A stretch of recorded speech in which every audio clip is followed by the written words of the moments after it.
This is Jermaine reporting for the Pound for Pound Boxing Show in association with Dirty South. I'm here with the president of MMA Pro League. How you doing, Mark? Thanks for coming on. Thank you very much for having me. Absolute pleasure. Thanks for coming on. I've always wanted to speak with you for a long time now, and so I'm going to ask you a few questions. Well, obviously, Mark, you were the president of the HBO pay-per-view for 25 years. You're now president of MMA Pro League, and you're president of your own company, Mark Media. I want to ask you though, where did your love for the combat sport first materialize? When I was a little kid, I used to watch the big boxing matches with my dad all the time. I watched all of Muhammad Ali's fights. They were big attractions on broadcast television on ABC, Wide World of Sports. I remember Howard Cosell being the broadcaster calling those fights. And, those were fights and nights that stopped the country and everybody sat home and watched boxing. And I was mesmerized by it because it was just two people in a ring fighting mano a mano. And yet the focus and the titillation from the public was like nothing I'd ever seen. And I became really intrigued with the big events then. Brilliant. As you know, Mark, you've worked on some fantastic shows, over 100 pay-per-view shows. Is that HBO? Is that correct? Yeah, 190. 190. Wow. 190 shows. You worked with the biggest superstars in boxing history. I want to ask you though, what is the show what stands out for you? What's made you the most proud to work on? It wasn't the biggest show, but the show of which I was proudest was Bernard Hopkins against Felix Trinidad. In 2001, Don King and I set up a very interesting series called the Middleweight World Championship Series. Tito Trinidad, Bernard Hopkins, William Joppy, and Keith Holmes. And we did it at Madison Square Garden. And the finals, Hopkins versus Trinidad, was set to take place on September 14th, 2001. And then, of course, as we know, 9/11 took place a few days prior. And when 9/11 happened, everything stopped and all events in the city and around the country stopped.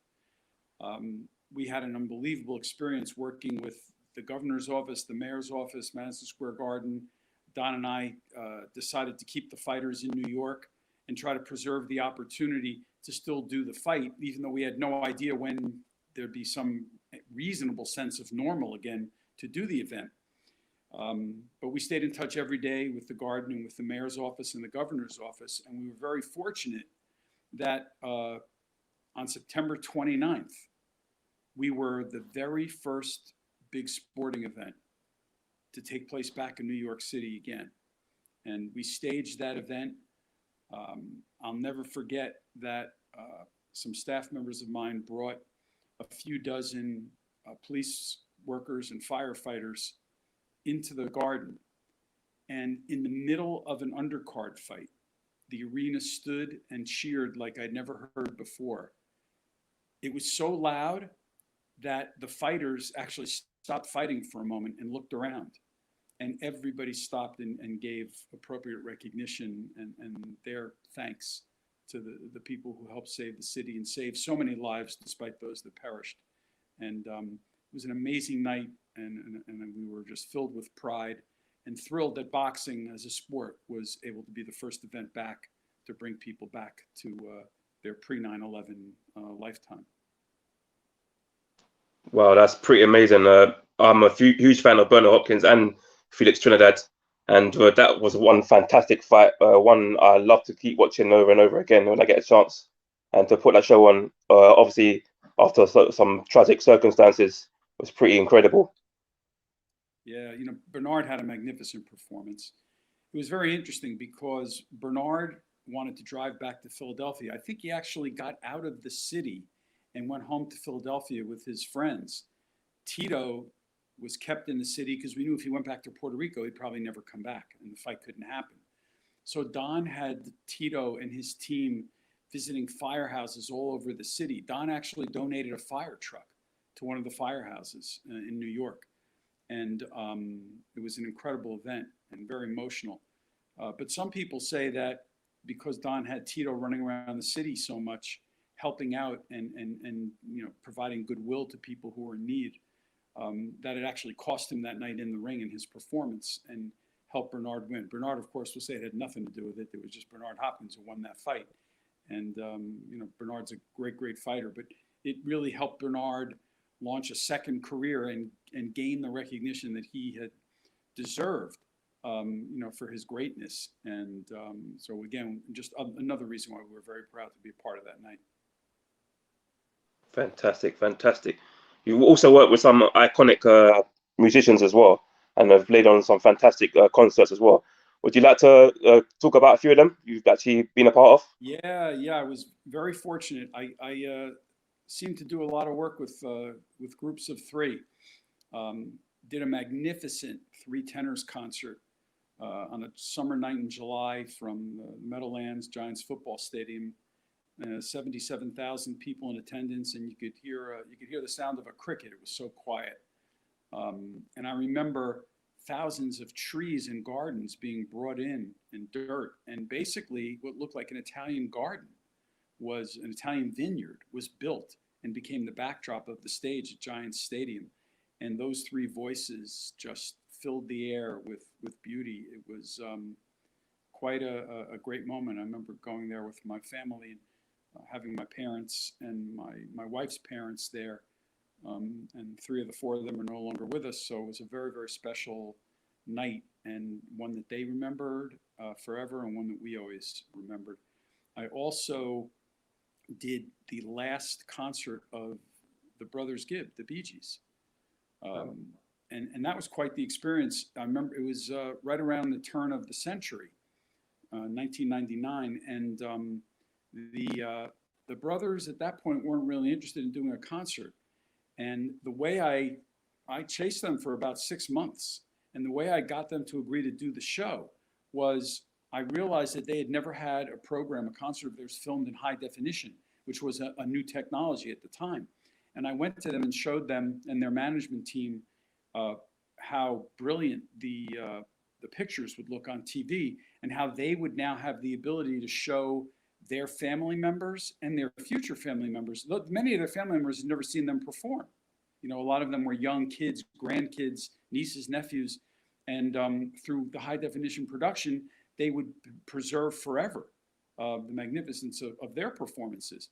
And it sold them, and they agreed to do the show, and enabled us at the MGM Grand in Las Vegas to do the last concert of the brothers, with a special guest appearance by Celine Dion that night, who did a song that Barry Gibb had written exclusively for her. It was also just a beautiful, memorable night. Had a few other great concerts. Did David Bowie's 50th birthday at Madison Square Garden. Had many great groups come perform that night in a tribute to David. Having been a big David Bowie fan, that was just a lot of fun, and in many ways a dream come true for me. And had an incredible experience to do a tribute concert to Elvis Presley in Memphis. Oh, wow. Yeah, and the night before the concert, we went to Graceland, where there was the most magnificent party for 400 or 500 people. And I'll never forget, all of a sudden, Priscilla came in, and my wife and I saw her walking in, and it was like the Queen had entered, in a white shining gown. And it was really special. And everyone got to meet her, speak with her. We got to see Graceland, which was very memorable. At the time, Lisa Marie was engaged to Michael Jackson. So up in the luxury box the night of the concert, I remember the moment they came in and appeared and waved to the crowd, and the crowd just went crazy, as you can imagine. And that was a really fun, special night. So I had some great experiences in music as well in pay-per-view. Brilliant. I mean, there's one pay-per-view that obviously was done very well in terms of numbers, which was Mayweather v Pacquiao. Mm-hmm. I want to ask you though, how long did that take to materialize, to get that fight over the line? God, I mean, literally it took years. We probably spent 3 or 4 years working on that event. Very difficult for a lot of reasons. each of the fighters wanted the upper hand in the negotiation, of course. Their teams, their promotional teams, were big, strong players who realized that the event would bring a lot of leverage and other business benefits to them. So that was, an element in negotiation that was difficult. The fact that each fighter had deals with different networks.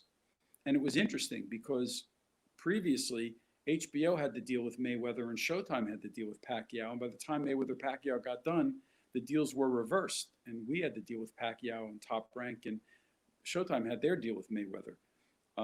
The good news was, while these are incredibly difficult negotiations, in 2002, I actually had worked as a principal in the negotiation for the Lewis Tyson fight.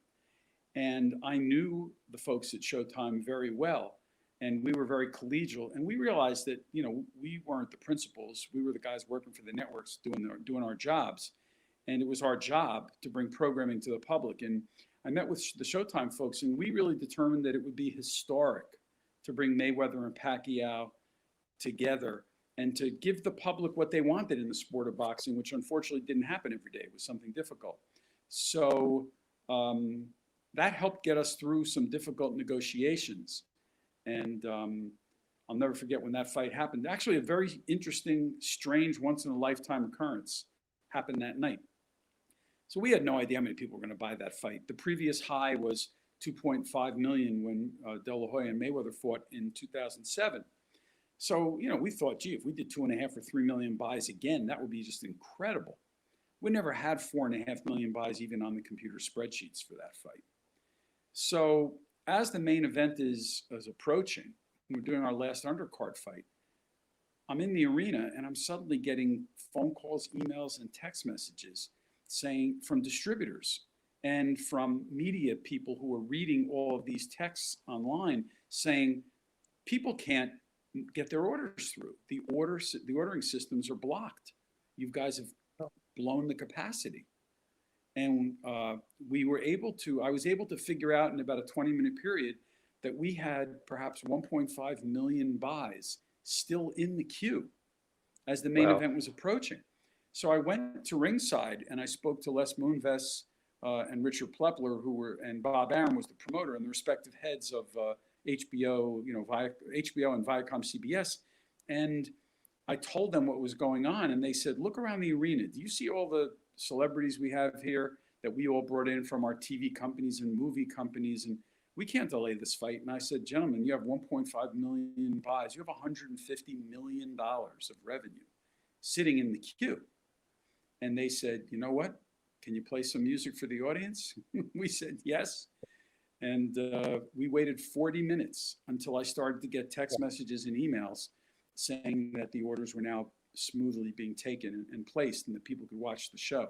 And that's why there wasn't a delay, a long delay before the main event took place. But the fight went off just fine. The production was fine. That's incredible. Yeah. That really is incredible. I was one of the buyers. I actually paid for the pay-per-view that night. Two fighters of mine who were very good fighters. Ones I look up to a lot.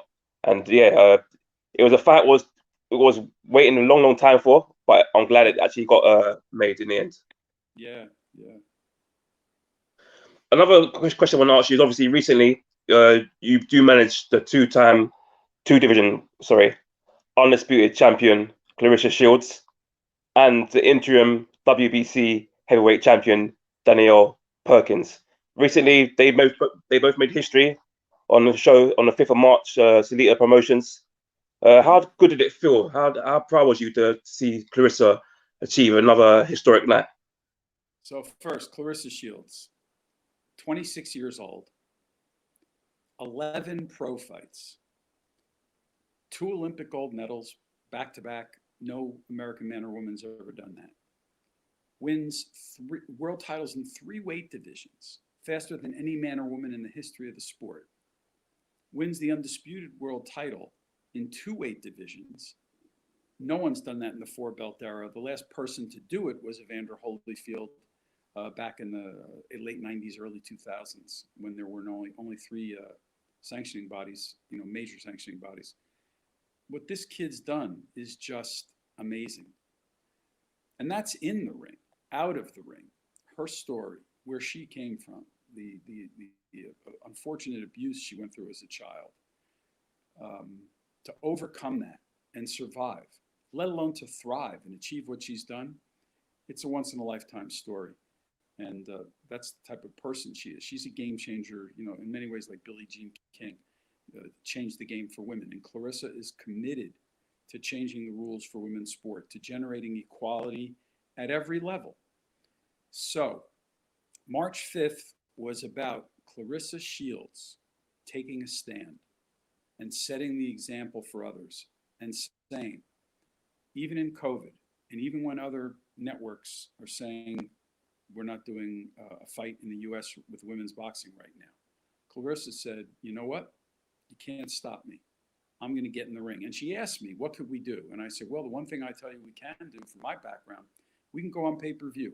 I can ensure we get full distribution, and we have an opportunity to bring your fight to the public that night and make history with the opportunity to win that second Undisputed world title in a second weight division.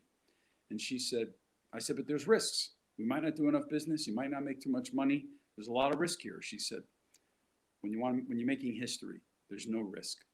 I want to show the world that no network executive, no one can keep women from fighting when they choose to fight. Let's go forward. So on her broad shoulders, we went and put that event together. First, I had to speak with Marie-Eve Decaire and her promoter. And Marie said, you know what? I'm proud to do this. Let's go. Let's do this fight. And every woman that participated in the all women's pay-per-view card that night, an historic effort, an historic event, said, we want to be a part of this, and we want to join Claressa in this movement. It's time for us to take a stand. And it was a very, very proud night. It's a night that'll live in its mark in history forever. And hopefully will open even more doors than Claressa has opened to date as women's boxing moves forward. Yeah, it's an incredible story, and she's an incredible athlete, and someone that all women look up to, not just women, men and female boxers. She's actually inspiration. What she's done in the sport, and that's at such a young age as well, is pretty remarkable. Yeah, and she has a lot more history to make. As you know now, she's training to fight in June for the first time in a cage, in the MMA cage, and she wants to be a two-sport athlete like Bo Jackson and Deion Sanders, but she wants to be the first to hold world championships in two sports at the same time. And the one thing I learned about Claressa Shields is never say never. If she puts her mind to something, her God-given abilities and her fortitude usually enable her to do it. And we're excited. June 10th, she's going to make her mark in MMA. She's going to be boxing then after that, and then returning again to the MMA cage later this year. She's going to do some amazing things. 2021, with the all-women's pay-per-view boxing event that took place, with her MMA debut and then return to a boxing ring. It's going to be a very historic year for Claressa and for women and for women's sports. And it'll be a year for women that will never be forgotten. And it'll have been done on the back and shoulders of Claressa Shields. So I'm really proud of her. I'm proud to have the opportunity to help her make the history she can make. And it's just a beautiful experience. That's amazing. I actually saw on her Instagram today pictures of her training for this fight coming up. I wasn't aware that the fight was on June the 10th. So thank you for telling me that, because that's news to me. I didn't know. It hasn't been officially announced yet, so I probably opened my mouth a little earlier than the PFL would appreciate. But there you go. She will be fighting June 10th, and she's training with the best trainers in the world. She's at the Jackson Wink MMA gym in Albuquerque, New Mexico. Mike Winklejohn and Greg Jackson. They run the temple out there. To me, it's the best place in the world. There's a lot of great places to be, but I think there's no greater place and no greater group of people to be with. John Jones is out there. Holly Holmes out there. So many great athletes and fighters training out there, and they're all working with Claressa because they're all mesmerized by her as the elite fighter she is, trying to make history now in another sport. It's really something very special. And, Claressa always says to me, real knows real. So whether it's, coaches Winklejohn or Jackson, whether it's fighters Jones or Holm, real knows real, and they work with Claressa. They give their all to her. They contribute to her. They work with her. They give her advice. They love what she's doing, and they're as much a part of it as Claressa is right now. And it's a really beautiful experience to see taking place so collegially amongst the athletes and the trainers out there. Yeah, it's incredible. I mean, I've seen obviously pictures of her in training with John Jones, great champion himself. Holly Holmes, a great Yes. champion, and Yeah. having a good time together, training hard and having a good time together. They seem to be very relaxed. I'm really looking forward to her debut. I'm really am. I mean, I think it's incredible her crossing over to MMA and trying to achieve greatness there as well. It just speaks volumes about her. Yeah. Yeah. It's a very special night in sports history. It'll be one of those to remember, and I think people will look back at this night that she debuted in her second sport as a very, very special, historic, memorable night. Hopefully, it'll lead to great things in the MMA cage for Claressa, and she can make history there and continue to make history in boxing. You know, she wants to win world titles in a fourth weight division. She wants to be an undisputed champion in a third weight division. She wants to avenge her lone defeat as an amateur to Savannah Marshall. She'd love to get in the ring with Katie Taylor if they can find the common weight to do it. You know, Claressa has no fears and just wants to do it. She wants to do what other people barely dream of. And she's shown that she's pretty darn good at doing it when she sets her mind to it. So I expect the next few years to be incredible years of accomplishment for Claressa, and really, you know, the notoriety for women's sports, both in boxing and MMA, that will take place should be special and live forever. I fully agree. I fully agree. And you answered my question for me because I was actually going to get to Savannah Marshall. She's a British boxer over here. She's actually fighting this weekend on Saturday. Hopefully, opponents pulled out, so hopefully she'll get a replacement. She is actually the WBO middleweight champion. Obviously, Savannah gave Claressa only defeat as an amateur. We've recently seen interviews from Eddie Hearn requesting that fight to be made sometime, maybe this year. Yes. Any news, or maybe that may be happening sometime this year? Claressa Shields v Savannah Marshall. Well, yeah. I mean, Eddie and Claressa's promoter Dimitri and I have had some ongoing dialogue. We've spoken a few times, interacted a number of times. Eddie is working on his end. We're very well prepared to discuss it and bring it to fruition on our end. The fighters want the fight. So, you know, we're just looking to get the TV deals that are appropriate for these two young ladies at this time. As I said to Eddie, not only is it a great fight and a big fight, but we must continue to close the gap that exists, that equality gap between men and women.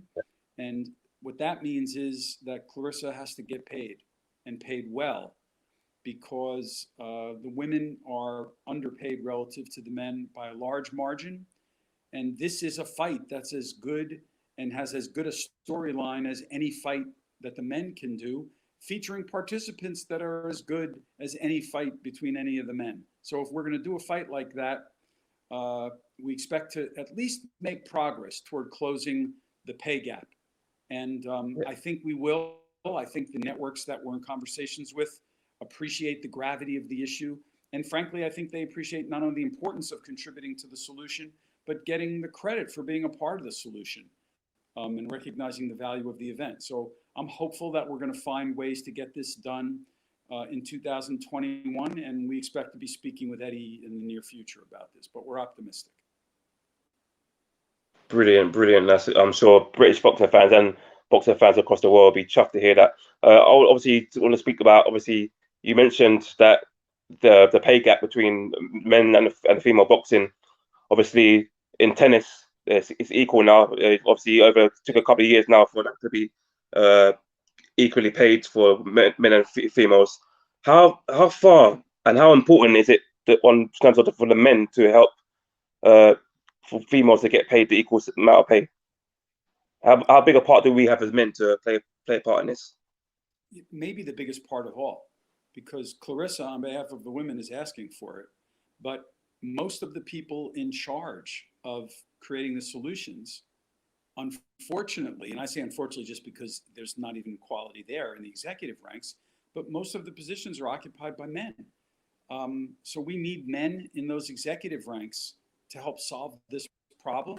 We also need male athletes to support the solution here. But I can tell you this, in boxing, Claressa has scores of friends who are great male fighters and champions, and they are all big proponents of her getting equal pay. They talk about it all the time. They speak publicly about it. You know, I love the support that she gets from the male boxing community. I think all we now need is that from the executive ranks in the boxing community, that the men step up and take pride in helping solve this problem and helping solve it now. And I don't expect that it gets solved in one fell swoop. I don't expect in one bite of the apple, suddenly there's equality. I love it, but realistically, I understand that things happen by making progress against issues. And we're looking for progress, demonstrable progress. And if we can begin to close that gap, and if Claressa can see that gap being closed, I know she'll come on board and she'll work with the folks who need to take the steps to close this gap at the networks. You know, it'll be our pleasure to work with them and to prove that the viewership will be there to support the equal pay that we believe is appropriate. Yeah, I mean, I'm fully by it, but I had a few conversations about this on numerous podcasts and with numerous fighters, female fighters, and I'm a strong advocate that I believe that this needs to happen in boxing. And fingers crossed, hopefully, sometime soon we will see that with a bit of work from everybody involved. Yeah, I'm very Mark, hopeful. brilliant, brilliant. Mark, what I want to ask you as well is, obviously, there's been a lot of talk about maybe Claressa Shields maybe fighting Amanda Nunes in a crossover fight in the boxing. Would you ever think that could happen possibly, or would you ever work on that fight? Sure. Well, first of all, Claressa has a contract with PFL. It's a multi-year agreement. So you know, PFL is our home. We love them and appreciate them. Peter Murray, their CEO, has been a great partner, and their support has been magnificent. So we could only do what PFL sanctions and allows us to do. Amanda's with UFC, so there's some obvious obstacles there. However, whether it's at the end of the PFL agreement or even potentially in some, you know, negotiated solution that hasn't been addressed yet, where all the parties might be on board, let me say this: it would be a great privilege for Claressa Shields to fight Amanda Nunes. We had proposed and had some discussions with UFC a year ago about doing what I call a home and home series, a boxing match between Claressa and Amanda, then let Claressa go train for a year and be committed to fighting Amanda in the cage in an MMA match. But it didn't happen, and that's okay. You know, I understand, you know, everybody's got their reasons for things not happening. You know, Claressa's got a very natural rivalry in the PFL with Kayla Harrison. Kayla is also a two-time Olympic gold medal winner in judo. She won the PFL at the 155-pound weight class last year. That there's a great mega fight to happen there, and I believe it will happen in due time. And you know, along the way, yeah, we look for some of these mixed rules fights and the opportunity to do boxing in addition to MMA. You know, we're going to be open-minded, if not aggressive. We're going to be creative, and we're going to talk with PFL about looking to do things like this. Obviously, if Amanda wanted to do a boxing match, we could do that tomorrow under the rules of boxing. But you know, we'll work closely also in conjunction with our partner PFL, and always with our boxing promoter Dimitri Salita, who's been supportive from day one in Claressa's professional career. But we're going to make history and continue to break and make new history with Claressa Shields in a number of different rings and venues and platforms. So it's going to happen. It's just a matter of when. Brilliant. I'm looking forward to witnessing history and more history. I want to ask you now to talk a bit about Danielle Perkins, the WBC interim heavyweight champion, after our last win on the 5th of March on the undercard for Claressa Shields' fight. Obviously, I spoke to Danielle recently, a couple of weeks ago, and obviously the WBC and the WBA heavyweight titles are vacant at the moment. Is there any news on her maybe fighting, competing for one of those world titles? Yeah. So, Danielle's an incredible young lady. I just love working with her. It's every day is joy. She's a lovely young woman. She's outstanding in her profession. Her commitment to the sport and to her craft and to improving and becoming a great champion is outstanding and second to none. She understands that women's boxing needs a true heavyweight champion. And to me, she's the first woman I've seen truly capable of representing women's boxing as a women's heavyweight champion. And I think women's boxing needs it. Katie Taylor has the lighter weight classes, Claressa has the middleweight classes, and you need to add another leg to the stool at that heavyweight division. There's sometimes people say there's boxing and there's heavyweight boxing. Danielle would add quite the dimension, clearly another facet of the diamond for women's boxing. She's got the silver title right now. Right in our sights is getting the heavyweight title. We want to fight for the WBC heavyweight title, and we're going to figure out how to do it soon. We've already had discussions with the WBC about it.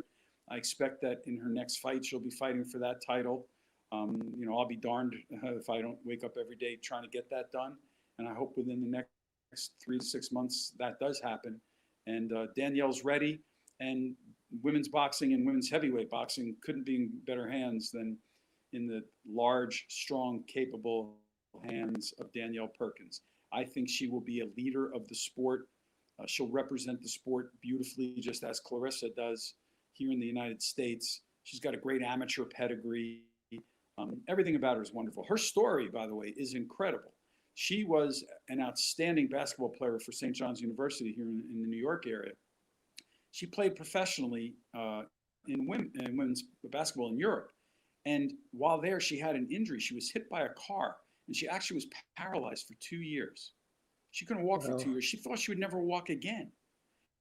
And miraculously, through her determination and by the good fortunes of God, she was able to get her walking back. Not only that, she was able to develop to a level where, while some of her finer motor skills and for basketball were going to be hampered, boxing offered the opportunity for her to come back as an athlete. And that's how she got into boxing.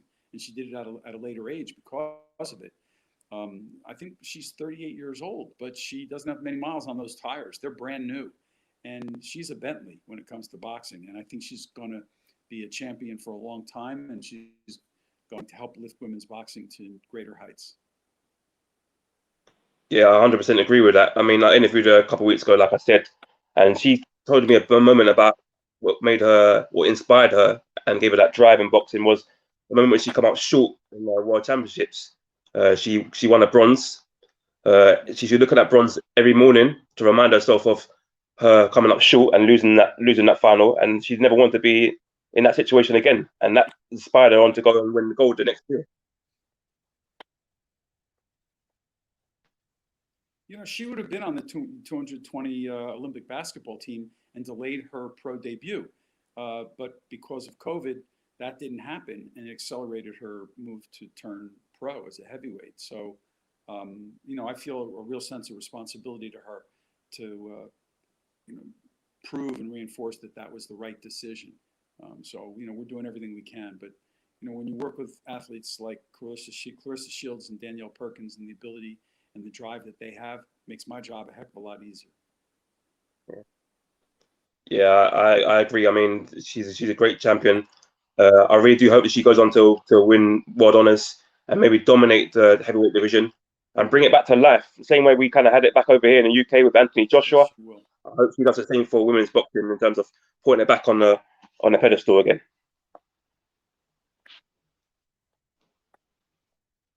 Yes. Well, Claressa has actually said to me that it would be one of her dreams and a great privilege to fight on an Anthony Joshua pay-per-view card.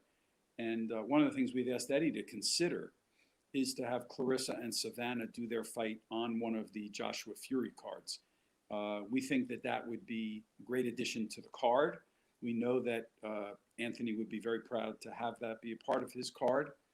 And it would also be a great tribute to women and a great advancement for women's boxing to participate on a card at that level, I think will go a long way toward achieving the equality goals that we all have in mind. And we'll see. There's as they say, there's always a long way between the cup and the lip in boxing negotiations. But that surely would be a wonderful platform to have that fight. Or if it's a main event on a card of its own, of course, surely would be a historic event. Either way, we'll see where the negotiations go and where the opportunities develop. Yeah, I agree with you. I think that can be a main event. I mean, obviously, Andy Joshua and Taffet Fury will be undisputed heavyweight title fight, probably the biggest title fight in British boxing history. But I believe that fight between Claressa and Savannah Marshall can easily be a main event fight, and maybe in the UK or in the States.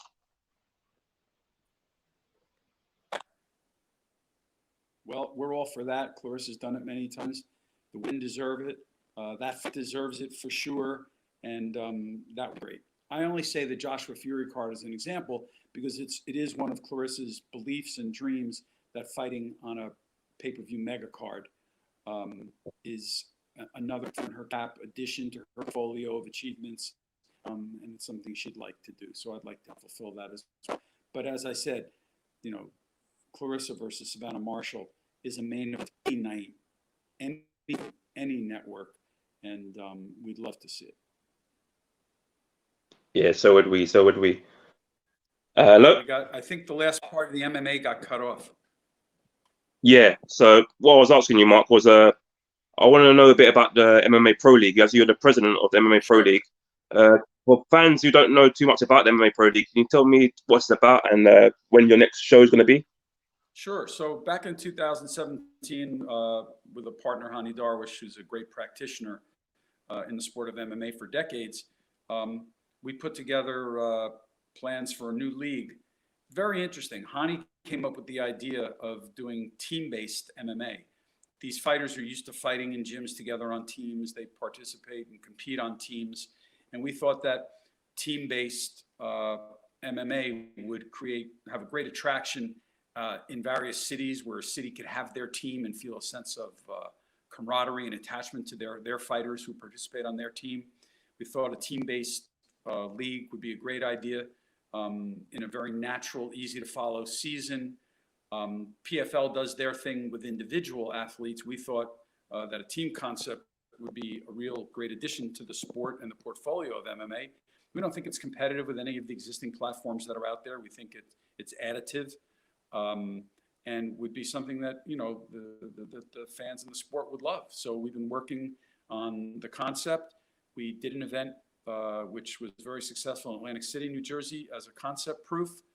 Our next step would be to raise the financing to be able to do a full season and beyond with the league. And it's something we're working on right now. We have a lot of passion for it, and hopefully in the near future, we'll be able to execute against this plan. But it's exciting, and I think it will be a great addition to the sport. Yeah, I mean, it sounds very, very exciting. It's definitely something new. I've not really, I've seen it happen. We've not seen it happen in MMA, so I'm really looking forward to that. I want to ask you though, do you know how many sets of competitors will be in each team? Well, I think we've looked at around 7 or 8 fighters, 7 or 8 weight divisions per team, 2 fighters, in each weight class per team, so that you always have a backup in the event of injury, or frankly because of style choice, depending who you're competing against. So that's we 7 or 8 weight classes, 2 fighters per weight class, and then you do all that in one night like we did in Atlantic City. It was great. We brought the teams in sort of NBA style. We brought them into the cage first, one team at a time. They lined up. The other team came in, and each weight class opponent lined up across and in effect did a face-off with their opponent. So you had 8 pairs of face-offs right there to introduce the night. The fans loved it. It was just a great energy level. We know it's something that would be appreciated and will work really well, off of the tests that we did. So as I said, we're hopeful to be able to bring it to fruition with the proper financing in the near future. Brilliant. I'm looking forward to that. I mean, can I ask you, is it a bit like, you know, we had the boxing with the Contender, the TV series. Is it a bit like that? Like, would it be like elimination? When one Well, you know, team fights let another, me and say this. I don't want to give away too much of what the plans would be because until we launch, okay, you know, we're not looking for imitators. Um, so I'll leave it as is to the imagination. But suffice it to say that, you know, my background at HBO came with a lot of, you know, programming development. We we created 24/7 and introduced it to the marketplace. We saw the value of storytelling, and anything I do and anything that Hani does will have a great element of storytelling to it. You know, some of the other organizations have done that to an extent. UFC's done it. PFL will do it as well. But we bring our own element to the table that would be unique and additive to the sport. And the rest I'll leave for actual implementation in the marketplace. brilliant. I'm looking forward to that, and I'm sure a lot of combat sports fans will be doing likely also too. Mark, I'd like to thank you for your time today. Absolute pleasure having you on, and Thank you I'm very looking much. forward to the. Thank you Oh, for coming yeah. on. It's an absolute pleasure, Yep. and I Don't wish you all forget the to watch best. her in June. Don't forget to watch her in June on MMA, and hopefully watch her back in the boxing ring soon with a little bit of luck against Savannah Marshall. I'll definitely be watching 100%. Thank you again, Mark. Thank you. Thank you. Take care now. Bye bye.